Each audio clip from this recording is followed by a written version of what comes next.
میں نے لاہور میں جنگ بدر پر تقریر کی تو ہمارے یہ بچے نوجوان الحمدللہ اب یہ نہیں دیکھتے کہ چھکا کس نے مارا چوکا کس نے مارا. اب یہ چاہتے ہیں کہ یار دی گل سنا ملا. اب یہ چاہتے ہیں کہ بتاؤ وہ پیر میر علی شاہ نے کون سی جھلک دیکھی تھی. وہ بتاؤ پیر میر علی شاہ غش کھا کے کیسے گر گیا. وہ بتاؤ سید کے فیت علی کافی جسم پر استریاں پھری تھی تو پھر ایسے ایسے کس طاقت نے چلا دیا. اب ہمارے بچوں کا رخ بدل رہا ہے. جب آپ کا رخ بدل رہا ہے تو انشاءاللہ اللہ کی مدد بھی آ رہی ہے. ساتھ ساتھ اللہ کی مدد آ رہی ہے. شاہ جی فرمانے لگے وہ بات سنا دیں میدان بدر والی. میں نے تقریر کی لاہور میں تو میں نے کہا کہ نبی علیہ الصلوۃ والسلام یہ میرے آقا و مولا کی عادت کریمہ تھی کہ جب رسول اللہ کوئی بھی علاقہ فتح فرماتے نا تو حضور اس کے بعد 3 دن پھر اس جگہ رہتے. یہ اعلیٰ سے بھی اعلیٰ لفظ بھی چھوٹا ہے. یہ اعلیٰ اور افضل بہادری کی دلیل ہے. میرے آقا اس لیے رہتے ہیں کہ اگر کسی میں دم خم ہے تو پھر آ جائے ہم بیٹھے ہیں.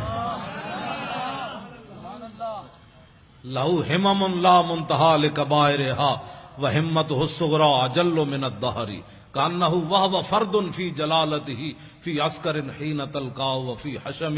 امام بصیری فرماتے ہیں ہمارے آقا و مولا تنے تنہا بھی کھڑے ہوتے نا تو محسوس ہوتا لاکھوں کا لشکر آپ کی پشت پر کھڑا ہے. تو میں نے تقریر کی کہ نبی علیہ الصلوۃ والسلام نماز پڑھا رہے تھے تو ایک نوجوان مجھے جانتا نہیں تھا پتہ نہیں کون ہے. اس نے مجھے فون کیا کہنے لگا حضرت صاحب آپ نے یہ تو تقریر کی کہ حضور نماز پڑھا رہے تھے بدر میں تو یہ تو نہیں بتایا کون سی نماز پڑھا رہے تھے. اب میں نے بھی نہیں پڑھا تھا. اب نوجوان کا سوال بڑا اہم اور ہونا بھی چاہیے تھا. پھر میں نے کتابیں تلاش کرنی شروع کی تو علامہ واقدی نے کتاب المغازی میں لکھا کہ نبی علیہ الصلوۃ والسلام نماز عصر کی 2 رکعت پڑھا رہے تھے. وہ سنے اور اس کے بعد میری گفتگو ختم. دیکھنا میری طرف ہے حدیث پھر سمجھ آئے گی. حضرت جابر بن عبداللہ رضی اللہ تعالیٰ عنہ وہ کہتے ہیں کہ نبی علیہ الصلوۃ والسلام جب نماز پڑھا رہے تھے نا تو اس تبسمہ فی صلاتہ دوران نماز حضور مسکرا پڑے. فلما قضا صلاتہ جب آپ نے نماز مکمل فرمائی کل تو میں کیا تسی بیٹھے ہو طالب علم کل تو میں کیا تے کل نا ہم سب نے کہا.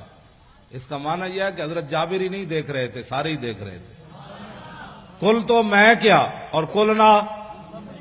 اگر کل تو ہوتا تو لوگوں نے کہنا تھا بس جابر بن عبداللہ ایسے کر رہے تھے تو آنکھ اٹھ گئی تھی. نہ کہا کل نا. فرمایا میں نے بھی کہا ابو بکر نے بھی کہا عمر نے بھی کہا چونکہ عثمان غنی تو موجود نہیں تھے حیدر کرار نے بھی کہا بلال نے بھی کہا کل نا. ہم سب نے کہا کیا رأینا کا. ہاں جی کوئی صرف صغیر سنائے گا را یرا رویتن.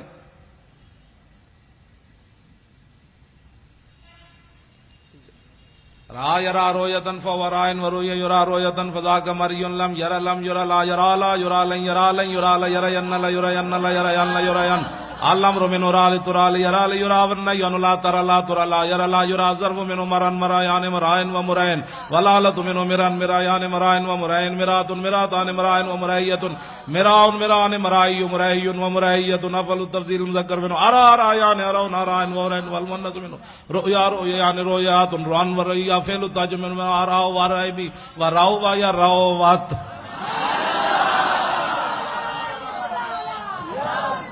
او بھائی میں ویسے طلباء کے ذوق کے لیے یہ تو ہوا نا صرف صغیر را یا رات رات آ رہے نہ رہتا رہت مار رہے تم رہتے رہت مار رہے تم نہ رہے تو رہے نا رہے تو میں ویکھیا رہے نا ہم سب نے دیکھا. کیوں ہم سب نے دیکھا رہے نا کا تبسم تھا. ہم نے سب نے دیکھا حضور آپ مسکرا رہے تھے. لاکھوں سلام. میرے آقا نے یہ نہیں فرمایا جب آدمی نماز میں کھڑا ہو تو کہاں دیکھتا ہے سجدے کی جگہ.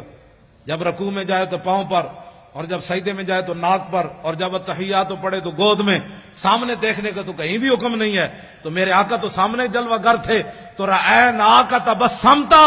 ہم نے سب نے دیکھا مسکرا رہے تھے آپ. تو میرے آقا نے یہ نہیں فرمایا تسی نماز پڑھ رہے تھے یا مینوں ویکھ رہے تھے.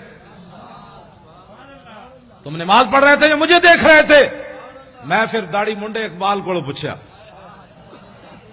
میں نے کہا مولویوں کے، پھر لوگوں کہنا یہ مولویوں کے جھگڑے ہیں، مولوی تعویلیں کر لیتے ہیں۔